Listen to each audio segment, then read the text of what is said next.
यह कहानी है गांव के एक समझदार और मेहनती किसान रामू की।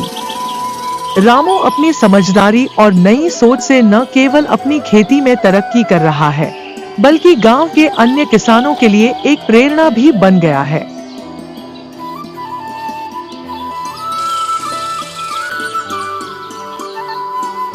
पिछले साल भी बारिश कम हुई थी और इस बार तो हालत और भी खराब है।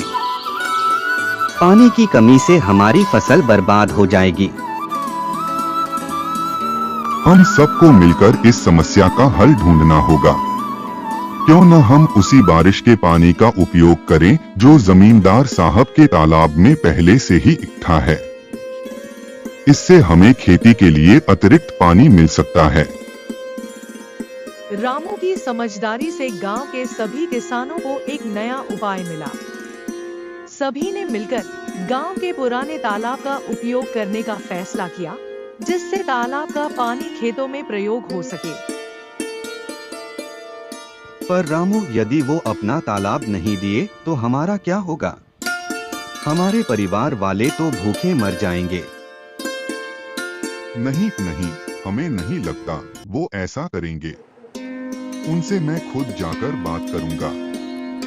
रामू इतना कहकर अपने दोस्त जग्गीलाल के साथ गांव के जमींदार पंडित सूर्यलाल जी के घर पहुंचता है।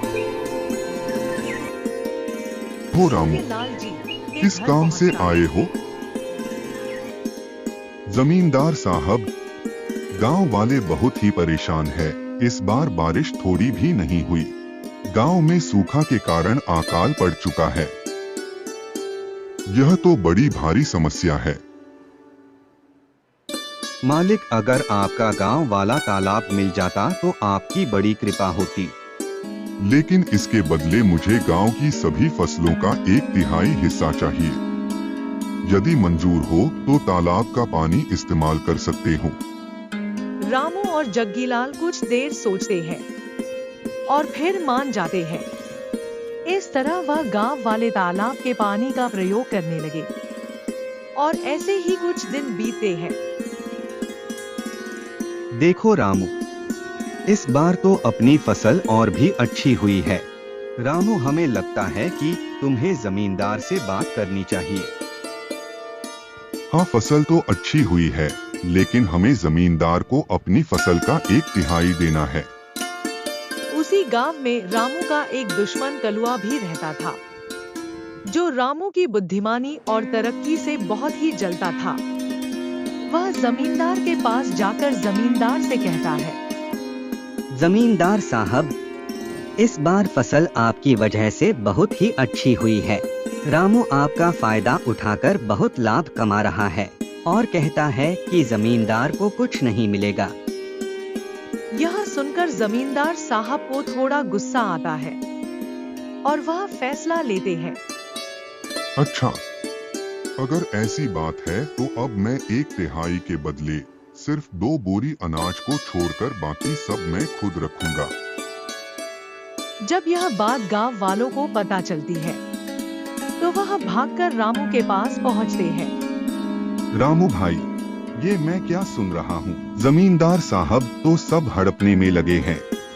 रामू, हमें लगता है कि तुम्हें जमींदार से बात करनी चाहिए। ऐसा कैसे हो सकता है? मेरी तो 1/3 पर सेठ से बात हुई थी। रामू कुछ देर तक सोचता है और फिर अपनी दिमाग के घोड़े को दौड़ाता है और उसे पता चल जाता है कि यह करतूत कलुआ की ही हो सकती है। नहीं, मैं जानता हूँ कि यह किस व्यक्ति का काम है। मैं सेठ पंडित सूर्यलाल से उनके घर पर जाकर बात करूंगा। और फिर रामू और उसका दोस्त जग्गीलाल सेठ के घर जाते हैं और उन्हें विस्तार से कलुआ की करतूत के बारे में उन्हें समझाते हैं। इस कार्य के लिए यदि कलुआ जिम्मेदार है तो उसे सजा भी अवश्य मिलनी चाहिए।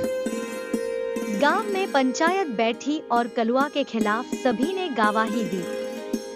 इस तरह कलुआ दोषी पाया गया और उसे 2 साल की जेल हुई।